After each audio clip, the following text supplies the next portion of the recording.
तो next topic है EMF, internal resistance और टर्मिनल पोटेंशियल डिफरेंस। ईएमएफ क्या होता है? इलेक्ट्रोमोटिव फोर्स, बट है क्या ये? वोल्टेज, एक तरह से पोटेंशियल डिफरेंस। जैसे कोई सेल है, ठीक है, सेल है और उसमें से कोई करंट ड्रॉ नहीं हो रहा। हमने सेल तो लगा दिया सर्किट में, लेकिन वहां से कोई करंट ड्रॉ नहीं हो रहा, मतलब हमने स्विच ऑन नहीं किया, तो क्या बोलेंगे हम? Potential difference maximum. उसको क्या बोलते हैं हम? ईएमएफ। ठीक है। और दूसरा होता है, स्मॉल आर से रिप्रेजेंट करते हैं इंटरनल रेजिस्टेंस। इंटरनल रेजिस्टेंस, एक सेल के अंदर क्या होते हैं? इलेक्ट्रोड। ठीक है, जो इलेक्ट्रोड रेजिस्टेंस ऑफर करे, मतलब रेजिस्टेंस प्रोवाइड बाय सेल। जैसे सेल का काम क्या है? करंट देने का, लेकिन ये खुद, इसका जो खुद का अंदर का रेजिस्टेंस है, जो इसको करंट को रोकने की कोशिश करे, उसको हम क्या बोलते हैं? इंटरनल रेजिस्टेंस, जिसको रिप्रेजेंट करते हैं हम किससे? स्मॉल आर से। ठीक है। कैपिटल आर होता है एक्सटर्नल रेजिस्टेंस, जो सर्किट में बाहर लगा हुआ होता है। ठीक है। और एक होता है potential difference, PD. Potential difference कब बोलते हैं हम? जैसे सर्किट में सेल को लगा दिया और करंट फ्लो हो रहा है, कब? करंट फ्लो होते वक्त पोटेंशियल डिफरेंस क्या हो जाता है उसमें? जो भी पोटेंशियल डिफरेंस आएगा सेल, वहां पर हमने क्या नाम ले दिया है? पीडी। तो ईएमएफ और पोटेंशियल डिफरेंस में फर्क समझ में आया है? ईएमएफ क्या है? It is the potential difference when no current flow. और पीडी क्या है? When current flow. इन दोनों में से अगर हमारे पास सेल बिना किसी कनेक्शन के रखा हुआ है, बिना किसी कनेक्शन के, तो वहां हम ईएमएफ यूज कर लेते हैं, और जहां करंट फ्लो हो तो पीडी। इनका रिलेशन याद रखना, V equal to E minus I R. V equal to E minus I R. V क्या है? Terminal potential difference. E क्या है? ईएमएफ। I क्या है? करंट। और स्मॉल r क्या है? Internal resistance. ये फॉर्मूला में जो हमारे पास माइनस आ रहा है, ये केस किसका है? डिस्चार्जिंग का। याद रहे, ये केस किसका है? माइनस वाला, डिस्चार्जिंग का। अगर डिस्चार्जिंग का मतलब क्या है? डिस्चार्ज का मतलब क्या है? करंट रेगुलर फ्लो हो रहा है।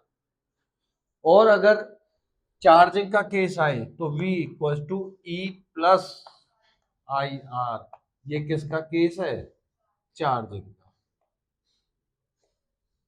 न्यूमेरिकल आता है इस पे, और लिखा हुआ होता है कि हम सेल को चार्ज कर रहे हैं या फिर डिस्चार्ज कर रहे हैं, तो प्लस माइनस का रूल समझ में वहां पर। V equal to E minus I R, discharging, और प्लस आ गया तो चार्ज। ये कॉन्सेप्ट क्लियर है?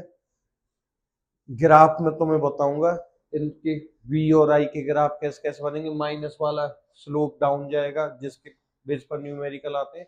उससे पहले एक चीज समझ लो यहाँ पर, अब इस वाले फॉर्मूला पर ज्यादा फोकस रखना। जो डेरिवेशन हम करेंगे, जो सेल्स हम पढ़ेंगे, सेल्स पढ़ेंगे, एक तो पढ़ेंगे combination of cells in series, और एक पढ़ेंगे क्या? In parallel.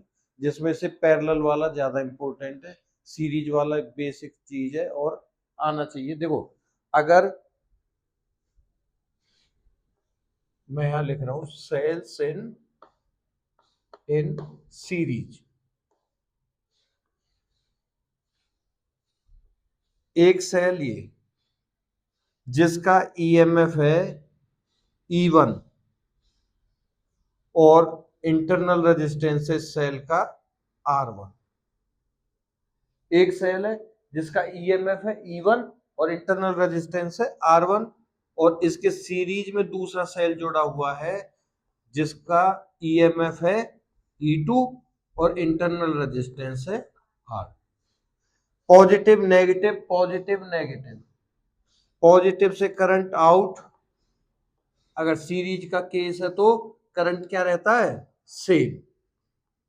कैसा रहता है करंट? सेम। ये मैंने ले लिया पॉइंट ए, बीच में ले लिया इनके बीच में बी, और लास्ट में ले लिया सी। इस फॉर्मूला पर फोकस रखना जो मैंने एक सर्कल से बंद किया है, ठीक है। ए बी और सी, एक बार में एक सेल, मैं पोटेंशियल डिफरेंस लिखना चाह रहा हूं। देखो एक चीज का ध्यान रखना, जो ये फॉर्मूला लिखा है इससे हम निकालेंगे ई इक्विवेलेंट और आर इक्विवेलेंट, मतलब टोटल ईएमएफ क्या होता है, टोटल इंटरनल रेजिस्टेंस क्या होता है कॉम्बिनेशन में। अगर हम सीरीज की बात करें, हम इक्वेशन दुनिया भर की बना लेंगे, लेकिन लास्ट में इसी फॉर्म में लाना होगा ताकि इसको और इसको हम कंपेयर कर सके, जैसे समझ जाओगे धीरे धीरे।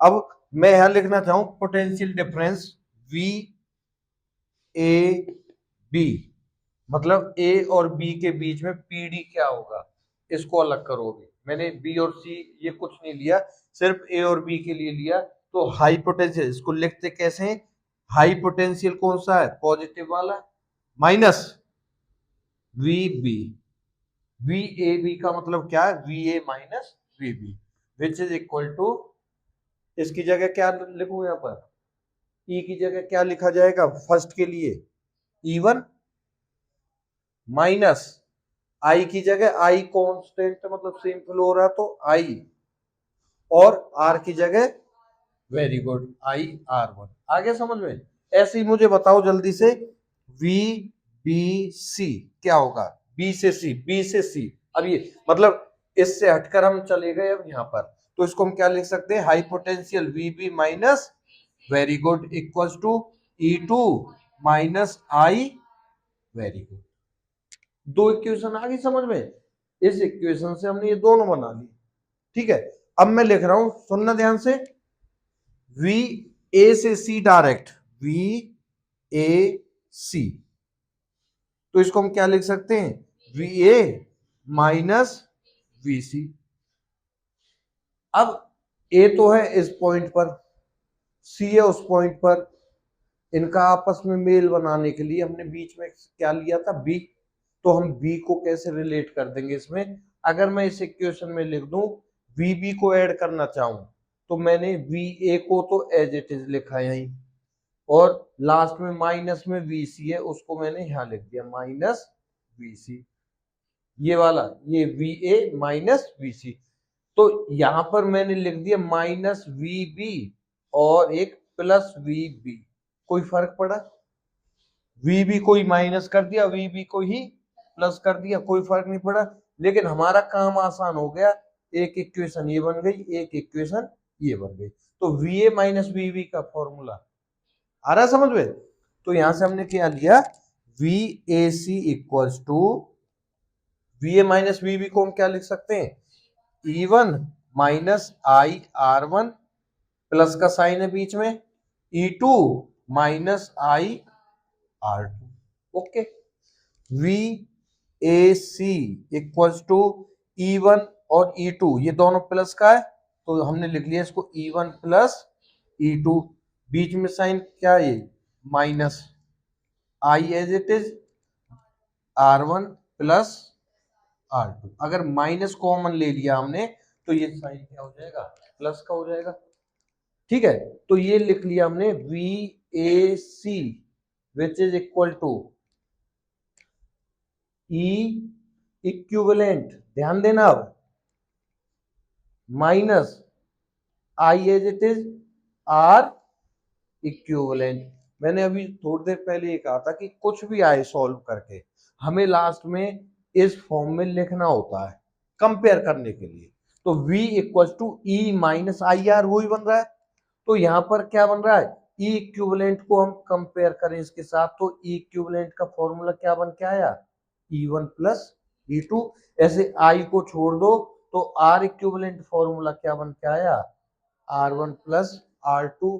यही रिजल्ट है, मैं यहां लिख रहा हूं, सीरीज के केस में क्या आ गया, ई इक्विवेलेंट आ गया भैया E1 प्लस E2, और R इक्विवेलेंट आ गया R1 प्लस R2। ये रिजल्ट याद रहे, सीरीज के केस में कितने भी सेल्स जोड़ते चले जाओ तो नेट इक्विवेलेंट आता उन सब का सम। जैसे एक सेल है 2 वोल्ट, दो सेल हो गए, मतलब ये भी 2 है ये भी 2 है, व्हाट इज इक्विवेलेंट ईएमएफ, 4, 2 और 2 4, ऐसे 5 जोड़ दो, न्यूमेरिकल के लिए बता रहा हूँ ये चीज। ऐसे 5 जोड़ दिए तो कितना आएगा 5 मल्टीप्लाई 2, n जोड़ दिए तो कितना आ जाएगा n मल्टीप्लाई 2। क्लियर है? ऐसी इंटरनल रेजिस्टेंस ये भी सम करते चले जाओ। बस एक छोटा सा फर्क याद रहे, अगर मैंने सेल्स को जोड़ा है ऐसे पॉजिटिव नेगेटिव सीरीज, पॉजिटिव सबको ऐड करते चले जाओ, बाई चांस से मिल गया पॉजिटिव नेगेटिव पॉजिटिव, तो E इक्विवेलेंट क्या आएगा E1 माइनस E2, और R इक्विवेलेंट क्या आएगा R1 प्लस R2। ये प्लस ही रहेगा, R इक्विवेलेंट क्या रहेगा प्लस, बट EMF क्या हो जाएगा माइनस। समझ में आ गई बात? पॉजिटिव नेगेटिव मान लिए, ठीक है, सबको ऐड करो, पॉजिटिव नेगेटिव पॉजिटिव, तो माइनस का साइन कौन सा EMF। समझ में आ गई कहानी? तुम्हें ये चीज आई समझ में, ये वाली V इक्वल्स टू ये टोटल बन गया EMF माइनस I, ये टोटल बन गया R कौन सा इक्विवेलेंट, E कौन सा इक्विवेलेंट, ऐसे। ठीक है, अब मैं सिखा रहा हूं cells in parallel. Cells in parallel,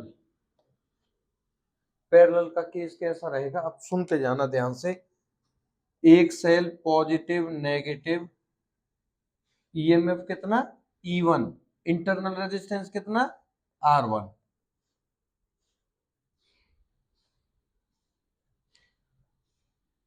दूसरा सेल EMF कितना E2, इंटरनल रेजिस्टेंस कितना R। दोनों पैरेलल में जुड़ गए। ठीक है जी,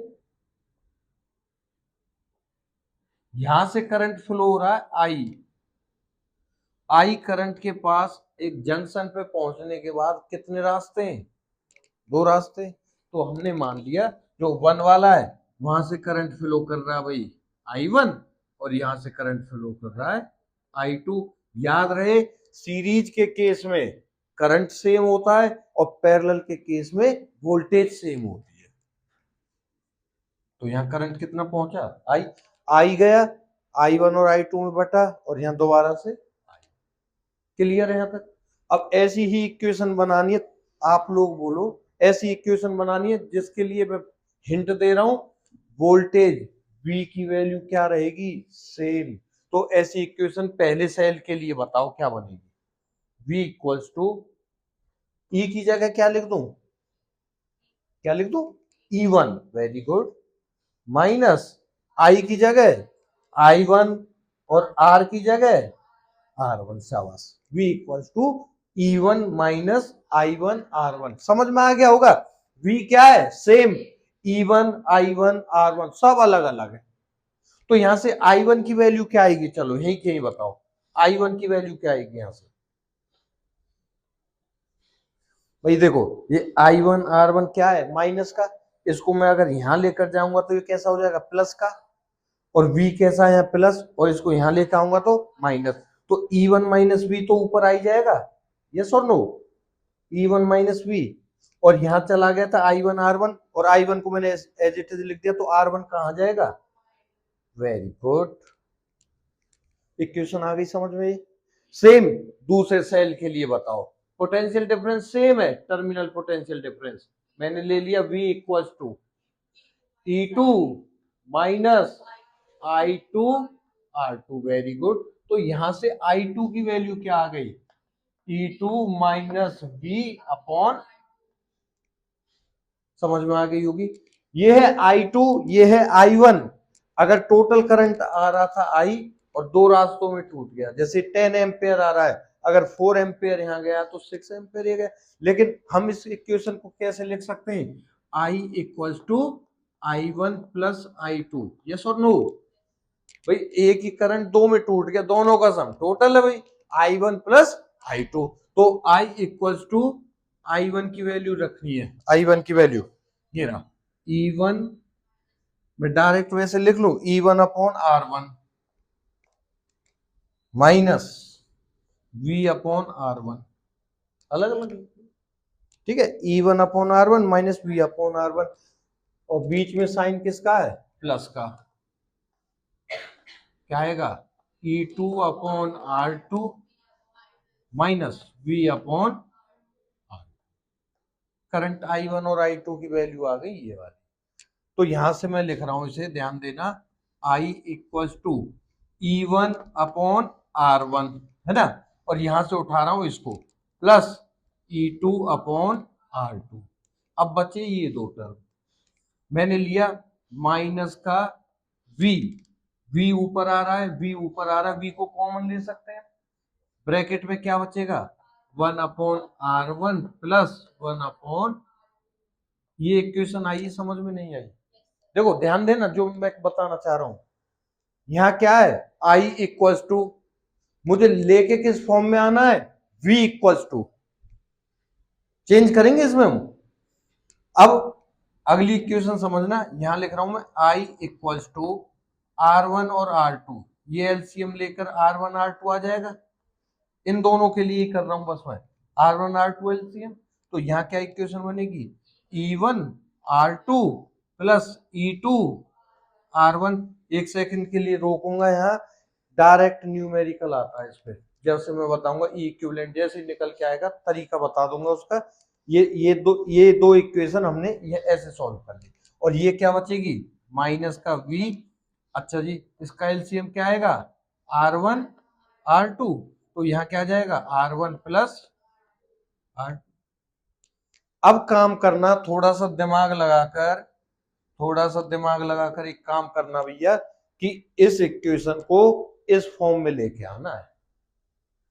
तो v कहां चाहिए हमें, लेफ्ट साइड में, तो मैं इस पूरी टर्म को उठाकर ला रहा हूं लेफ्ट साइड, इस पूरी टर्म को, और i को लिखूंगा इस जगह, ठीक है। तो इस v को लिखेंगे हम v, ब्रैकेट में है R1 plus R2 upon R1 R2 equals to, ये as it is E1/R2 plus E2/R1 upon R1 R2, ये एज इट इज हो गई, ओके।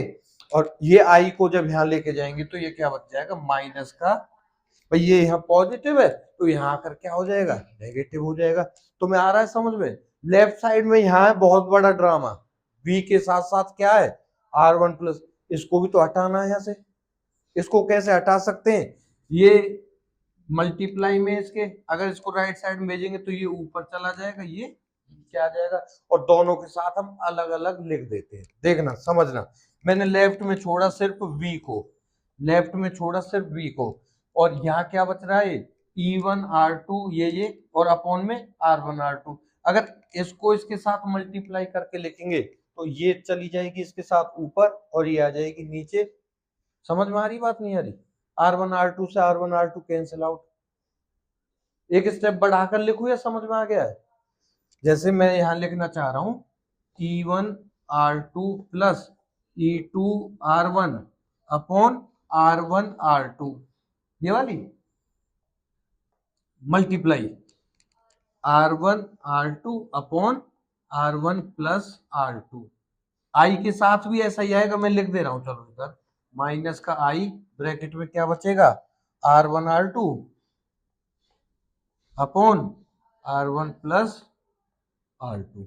तो यहां से R1 R2 कैंसिल आउट, तो ये R1 प्लस R2 कहां जाएगा यहाँ, तो अब मैं इस इक्वेशन को यही के लिख रहा हूं, ये